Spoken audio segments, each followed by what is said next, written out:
Hello and welcome to the Trail and Adventure Motorbike Podcast with me, Clive Barber, and my good mate, Noel Tom. For the days when you can't ride your bike, there's always the Trail and Adventure Motorbike Podcast.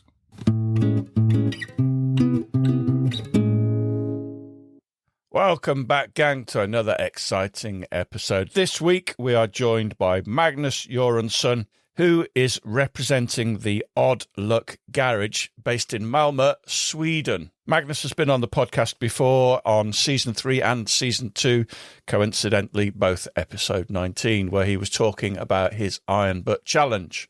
Part of that conversation was Magnus telling us about the garage that he rents with a bunch of his mates. And that really sparked our interest. So we're really happy to have Magnus back to tell us how this cooperative garage project works. It provides a place to store your bike, a place to work on your bike with a bunch of mates, and a place just to socialise and have an amazing time by the sound of it. So this was something we thought everybody would be interested in and something that we could all do with our own mates. Anyway, let's get on with it. I'm glad to be back. I really enjoyed it the last times, and I thought the subject of today could be interesting for people. We actually have one guy in the garage who is from the UK. He's from, I think it's like northeast Yorkshire. Do his voice. What does he sound like? How does he talk? Yeah, do his accent. Oh. All right, Magnus. How's the doing, lad? Would you like a cheese balm? It's almost like it. It's always about, like Yorkshire tea, which is pretty good. He actually wrote, I said I was going on a podcast, and I asked him about where he's actually from. Just a short description. He said, Pete is from a small village in northeast Yorkshire called Bellerby. It has a pub and a biker cafe, and it's famous for the cheese from the Wallace and Gromit movies. Kevin Costner did a scene of Prince of Thieves where he puts Little John in one of the waterfalls. That's Hardrow Force, isn't it? That's not far from Hawes, yeah. That's not many miles from where Clive's sitting right now. That's only about 15 miles away, yeah. No, I'm really excited to talk to you about your garage and your bike nights, because we did touch on it in Season 2, Episode 19. It definitely bears a little bit more discussion, because it's a great idea that people could relatively easily replicate themselves. Yeah, I think so too. We've done it now for almost 10 years as a big community. We had our ups and downs, but I have some things that I can share that can be really valuable for people starting a garage. Because it all comes down to basically people. You need to meet the right people with the right mindset and the right energy. Because if you don't have that, things go bad. My name is Magnus. I'm from Malmö in the south of Sweden, the third biggest city in Sweden. 40 years old, I work as an elementary school teacher, doing math and social science and some music also, actually. 2 girls, 5 and 8 years old, a wife, a house, no pets. I ride Africa Twin. That's my the main bike. But I have a old BMW R100, which has been rebuilt to like a scrambler type. And I actually have 2 more bikes standing up in my dad's garage. But it's time and a place to store them is not that good. Your Africa Twin is an older Africa Twin, isn't it? The XRV 750. So it's from the 2000. The RD07A, the last one before they dismantled that model. I've stopped listening now. It's an old one. I know Noel is. What bikes do you have at your dad's house? I have this old CB500 from 74, a Honda. And I also have a Suzuki GXSR 600 from 97. That was like my first real bike. The thing with me and bikes is that when I buy them, I have a really hard time selling. So I just kept it. And I'm not I don't need the money that it could bring right now. So I thought that maybe just keep it. And I actually seen some on Instagram and stuff that those old 90s sport bikes are getting pretty popular again. Maybe I'm just holding on for it a little bit more. Everything gets interesting in given enough time, doesn't it? You've got a great selection of bikes there. I think so too. I used to have a XR650R as well, but to get funds for the house, I had to sell it. Sometimes I regret it, but I couldn't keep it. Too much money standing, actually. How do you like the colour scheme of your Africa Twin?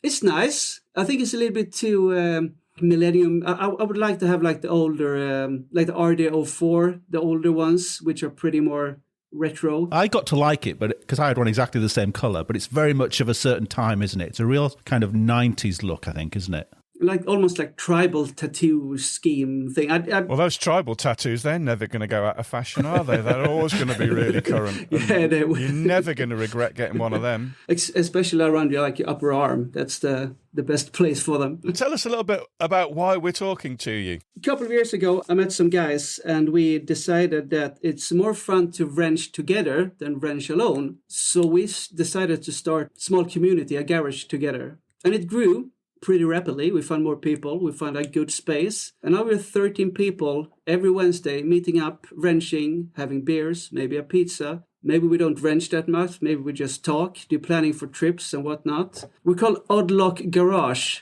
and are situated in the outskirts of Malmö, Sweden. What is the Odd Luck Garage? It's a community-based garage where 13 individual people basically share the same love for motorbikes and wrenching. All kinds of bikes, all kinds of people, but with a mindset that makes it work together. Go on, ask him about the colour of his bike again, Noel. I don't think I can get over to you, Magnus, just how much we talk about your bike night and how much, I think I can speak for both of us when I say how much we think about your bike night. It made a massive impression on us, didn't it? It is such a great idea and such a lovely thing to do. And we'll talk about it more, obviously, but it's not just a case of you can share tools. You've got a community. You've got a knowledge base of, 13 different people with skills and experience that you can go on. It's always better to bounce ideas off multiple people than just fumble through something on your own. It's got carpets and sofas and workbenches and bikes. We actually built a new bar, so it's like, Well, has it got cooking facilities? We can make coffee. Okay. We thought about it. The thing is, 13 people deciding on what to do. And if we get a cooking area, we need like a dishwasher and who will empty that dishwasher. And just keep it simple. We order pizza and fast food instead. It's better. We have a pretty good barbecue, so when people come over, we can make some hot dogs or whatnot. Why is it called Odd Luck Garage, and why has it got an English name rather than a Swedish name? This is really, really interesting because I actually asked the other guys if they could remember why we got that name. And I don't know if you guys have played any bands when you were younger. One of the main things is to get a name that suits everyone, that sounds cool, and that means something. I think we stumbled across that so many times when we decided on the name. One of the guys said that, can't you remember we had like a big piece of paper and everyone wrote down some suggestions for a name. And it basically ended out that one of the guys took some parts of names and put it together. And odd, we're 13 people, so it's an odd number. Luck, just because we actually struck luck to find the community together, find the place where we can be. So it's luck. So Odd Luck and then garage because it's a garage. It looks good on like a sticker, on a t-shirt. You've got merch. I need merch from Odd Luck Garage. I will fix that for you guys. I remember as a kid, a teenager, sat around with friends trying to think of band names and getting so exasperated that we'd get to the stage where it was right, close your eyes, open your eyes, and the first thing you see, that's going to be the band. And it was like, Cup and Saucer. Oh, come on. My band name was Beefer, as in cow, Beefer. The singer had a friend who had a cat called Seafer and a dog called Deefer. C for cat and D for dog. So we were Beefer band, Beefer. We went with the Plectrums.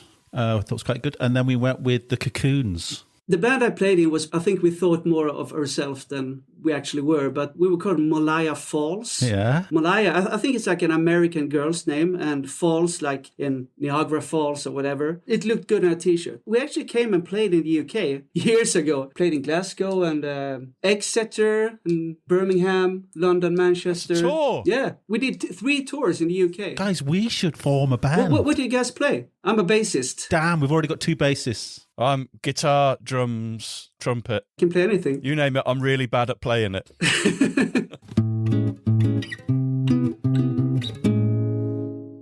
is 13 the maximum then that you can accommodate? I think so, because the place we rent it. We each have like 8 square meters of our own personal space. And then we have like a pretty big open area in the middle. And we have like a metal room with tools and welders and stuff. The dirty jobs are in that room. So I don't think we could be anymore. And 13 is a pretty good number if you're doing voting, for example. And it's enough with ideas and thoughts, and ideas is probably too many people gets too big. 13 is a good number. How did it come about then? What was the inspiration? Why did you start the garage? Because you were one of the originators, weren't you? I'm one of the original members. The thing is, when I moved to Malmö, I had my bike up in my hometown. It's 1 hour from Malmö. And when I moved to Malmö to start university, I wanted to bring my bike with me, of course, but I couldn't find a place to have it. I met Hannah, my girlfriend. I moved into her in her flat. And in the cellar of that flat was storage rooms. And one night, just by pure luck, I went to go out with the garbage. And I could see through the window, there was a guy tinkering on his CB750. Knocked out of the window. He let me in and we introduced ourselves and we started talking. And from that night, I went down to the cellar every night to talk to him and just have, like, I found a person that actually liked bikes just as me. And then he told me he shared a little garage with 3 other guys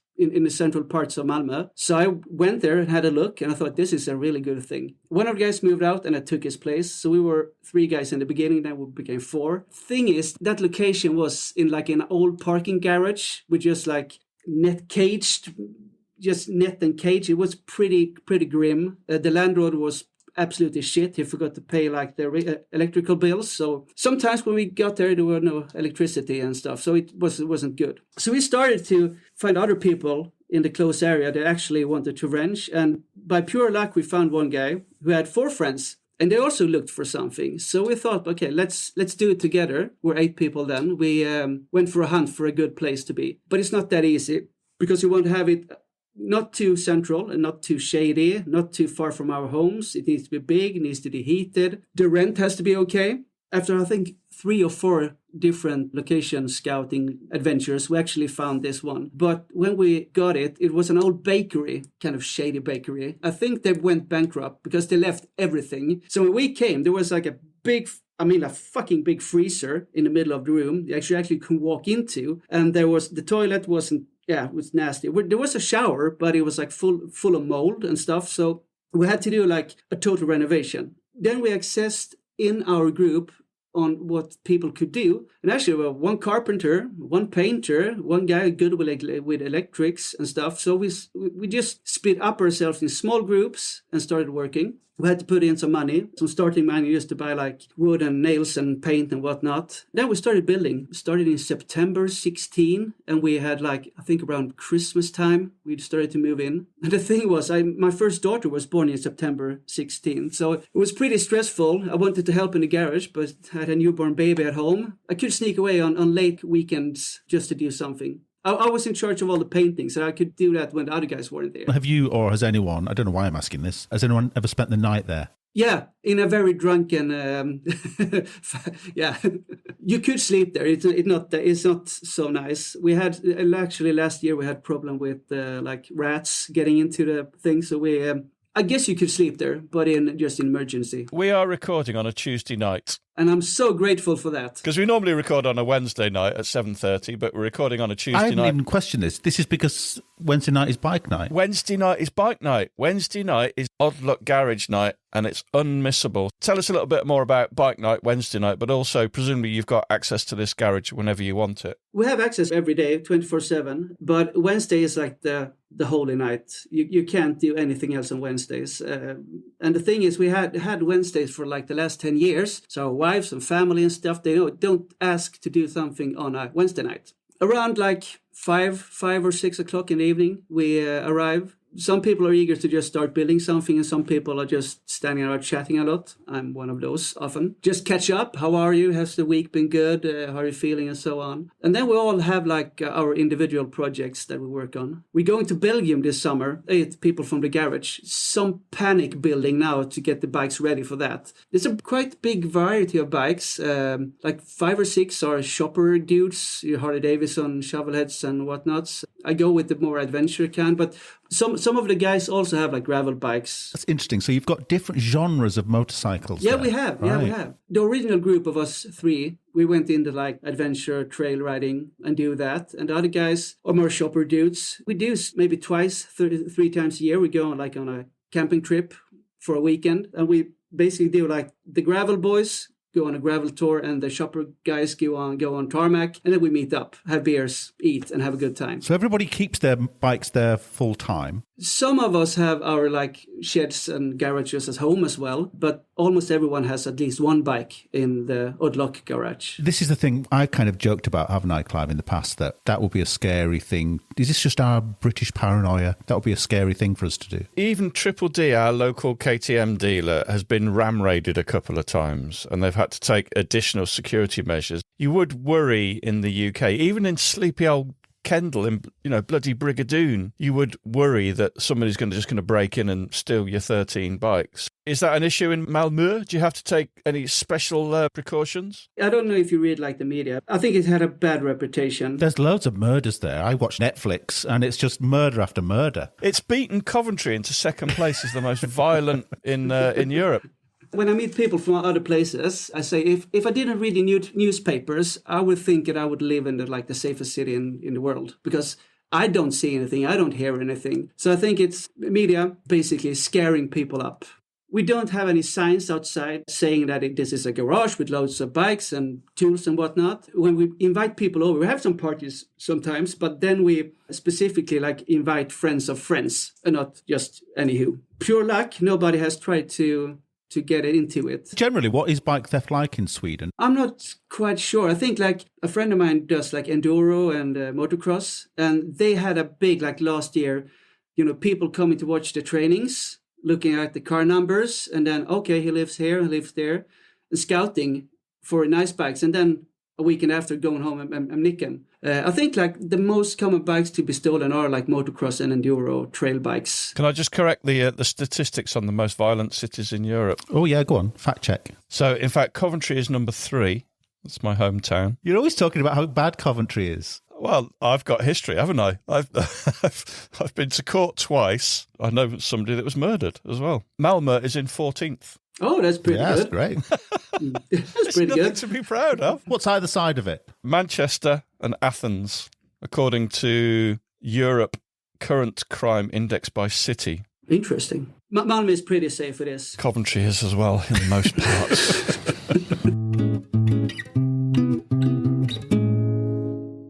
So how does it work financially then? There's a rent to pay and you split costs amongst you, I suppose. There's a rent to pay every month. We split that. We have like a member's fee. If you're new to the garage, you have to pay, I think in euro then, 250 euros is what you have to put in, because that was what we put in when we started a garage a long time ago to buy like carpentry stuff and so on. So 250 euros to get in, and then it's 95 euros a month. And that covers like electricity, place for your bike, gas for the welding machine, and some flap discs and grinders and so on. The things we actually use all the time. That's an absolute bargain, isn't it? You've got use of tools and knowledge. And every year we have a swap meet at the parking lot where people can come and sell stuff. We sell like hot dogs and hamburgers, make money off that. We have parties, food, and get money from that. And then every month we pay ourselves a little bit more than we actually have to do in rent-wise to build up a bank account, basically, like a savings account, so we can buy things that we want. So could you effectively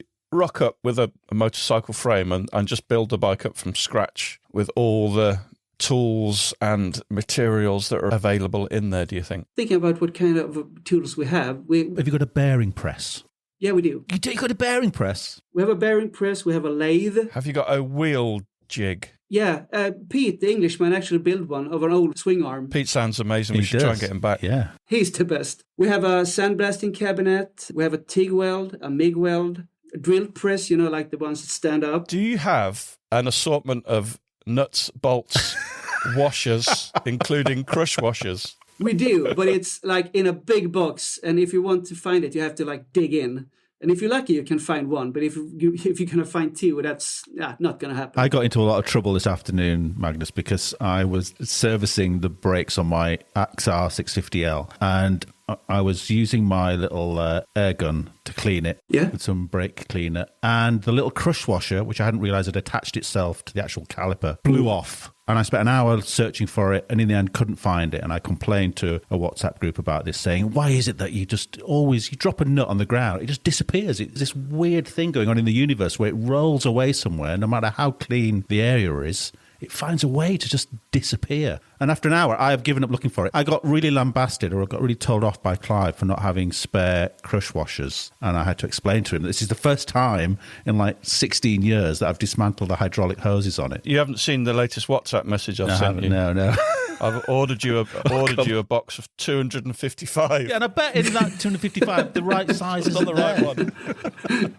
That's why we have carpets in the garage. It looks cozy. When we started the garage, we were all into this, like, building scramblers and cafe racers and like the hipster kind of bike thing that exploded 10 years ago. And when we looked at Pinterest at all those sexy garages, everyone had like a mat. And so we need to have mats, like real rugs, luxury ones. So we went to thrift stores and just bought what we could find. And it's good because if you lose something, it doesn't jump away. But also you don't hear it land. Exactly. So it's good and bad. Has anyone sort of had daydreams about opening it up? I mean, you obviously have a little bit, but you must have had little daydreams about opening it up as a little kind of trendy cafe. Could be fun. I wouldn't like to work with my hobby, even if it's just a cafe. Looking at like the bike shed in London. Never been. I have to go there. It looks amazing. To be around bikes all day would be nice, but not every day, maybe. If you went to the bike shed, you'd be looking around thinking, this place needs a bearing press and a lathe.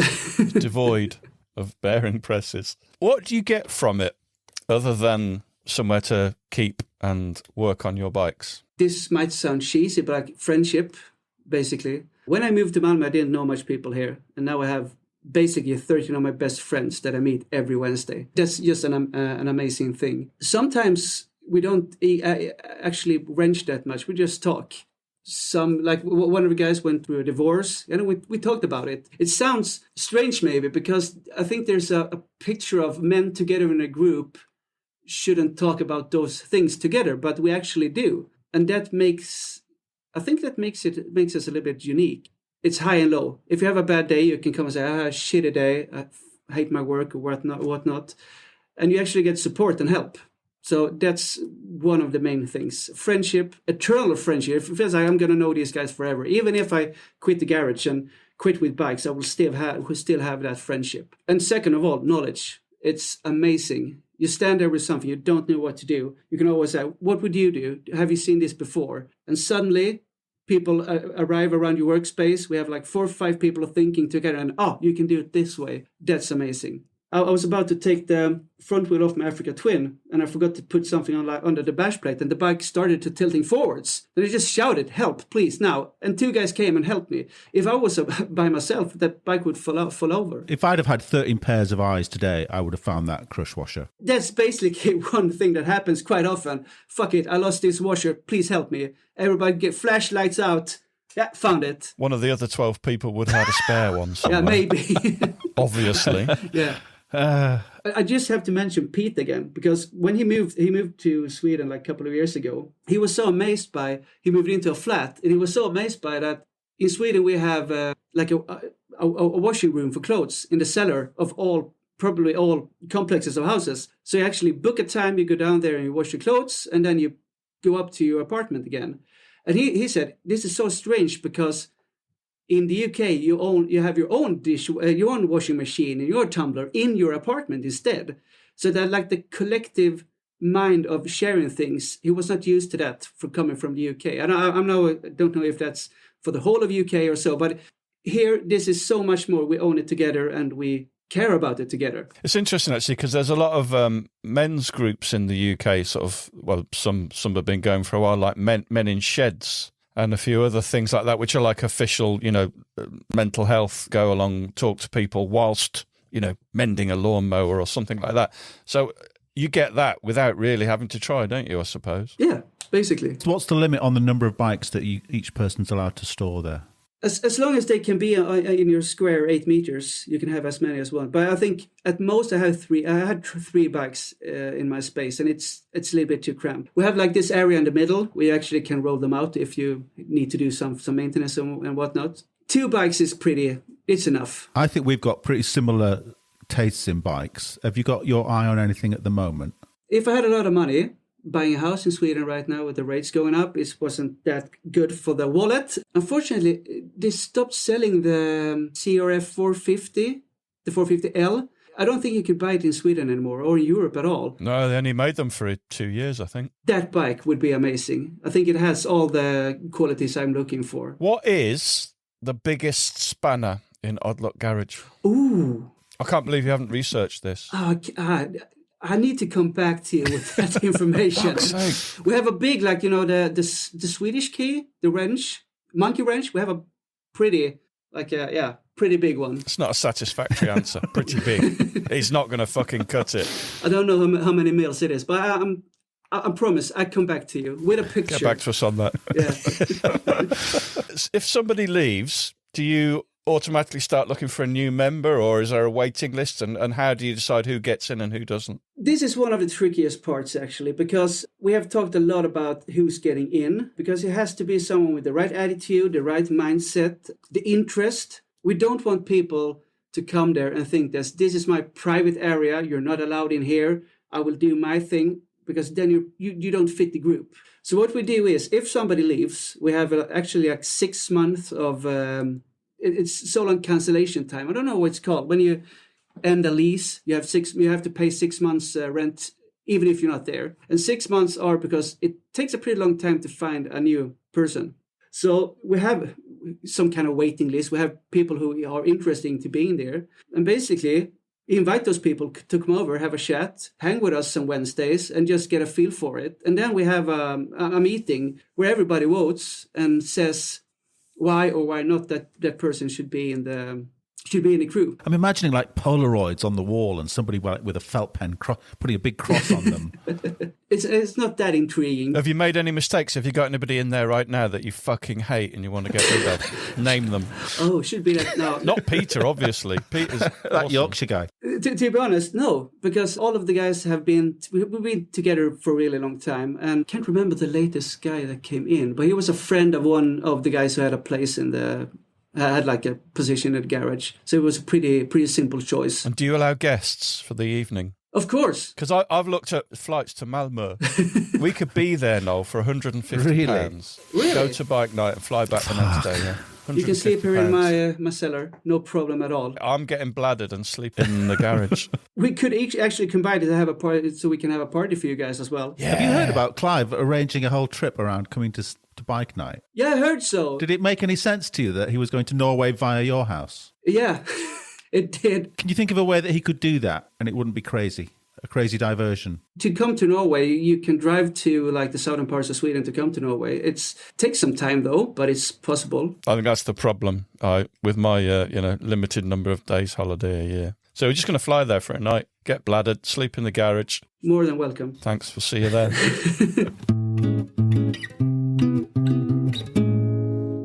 The thing with people is that we decided pretty soon, I must say this, that since we're 13 people, we have 13 kinds of ideas how things should be done. And we realized pretty soon that, for example, what color of the paint should we have on the bar, 13 people can't decide that. It's impossible. So basically we have made small groups in the big group, saying like, you do the painting, you decide the color. The other guys can't say shit. If they're not satisfied with the results, do it again with those two guys. Join that group to have a saying. Some people were taking care of parties, like a party committee, 3 or 4 guys doing that. We have a small group that take care like of the metal room, that keeps that in trim and so. Actually also have 2 compulsory, you have to do it 2 or 3 days every year when everybody has to come and do their part. And we clean and fix and like throw things out and just make the garage nice. And those days are decided long in advance and you have to be there. And if you're not there, we leave things for those guys to do that couldn't come. We were talking about how fucking brilliant Scandinavians are at doing things, weren't we, the other day? We had... Unbelievable. This is a perfect illustration. Thomas Hansen from Norway back on. We should have also had Robert, Nomad Sweden, on as well. I also want to see, if we can't make it, I think Robert should come and make a little film about your garage as well. More than welcome. It's not so much about like trail and adventure riding, but it's about bikes. So I think it could suit anyone.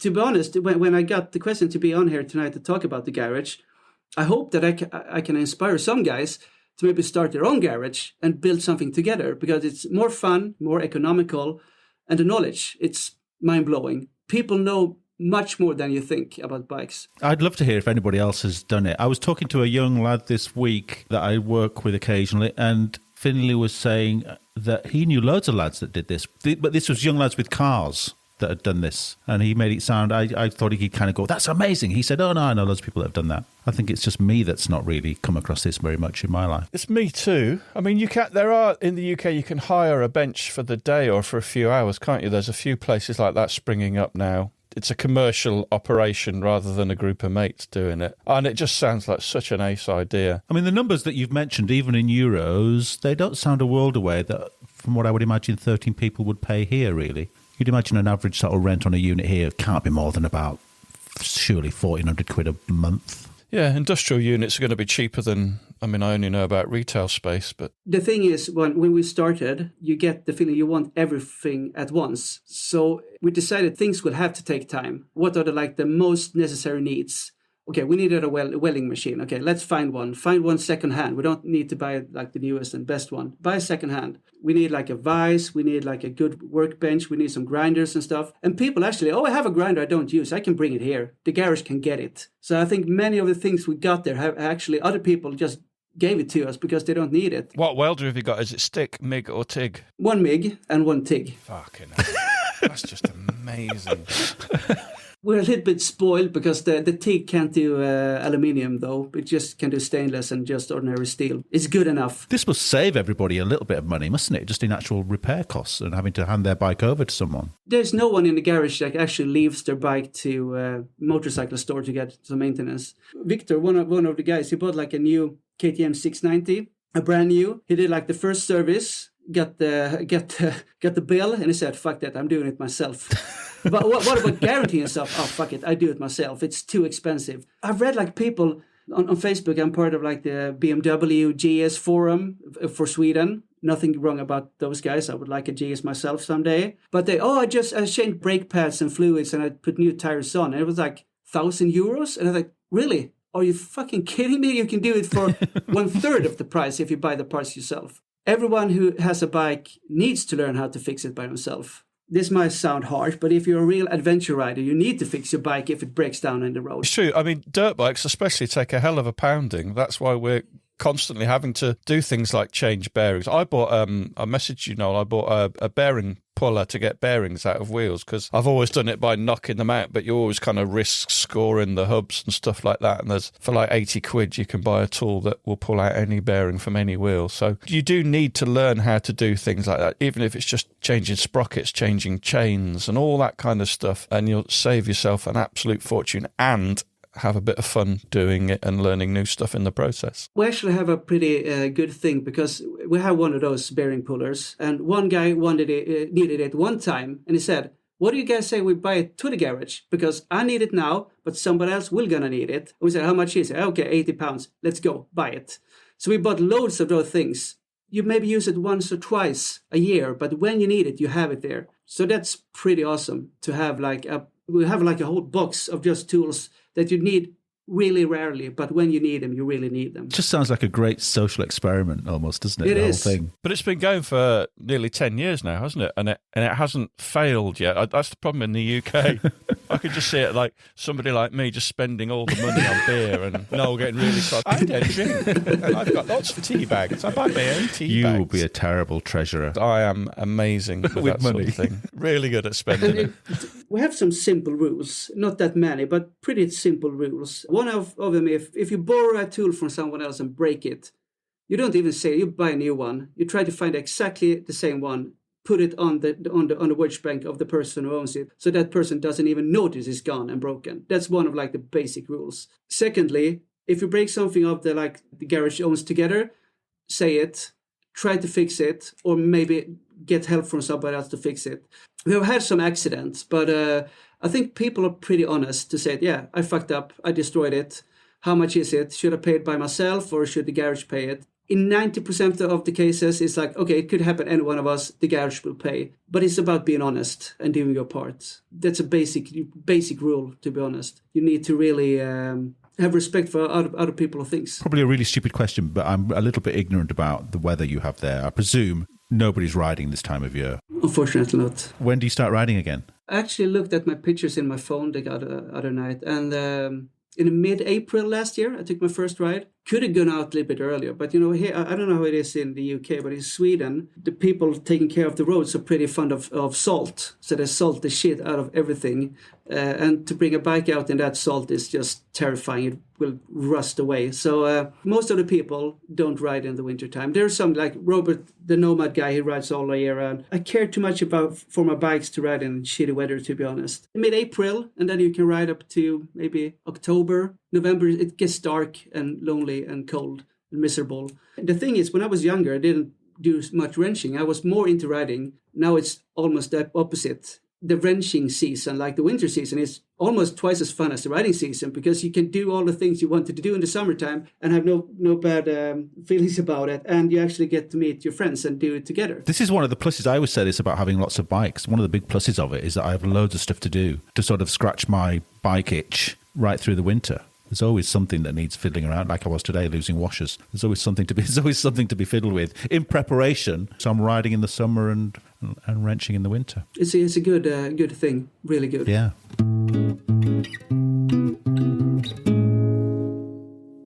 It's good, isn't it? It's a really good idea. Something that more of us should be doing, I think. If you do currently have something along these lines, let us know. We'd love to hear about it.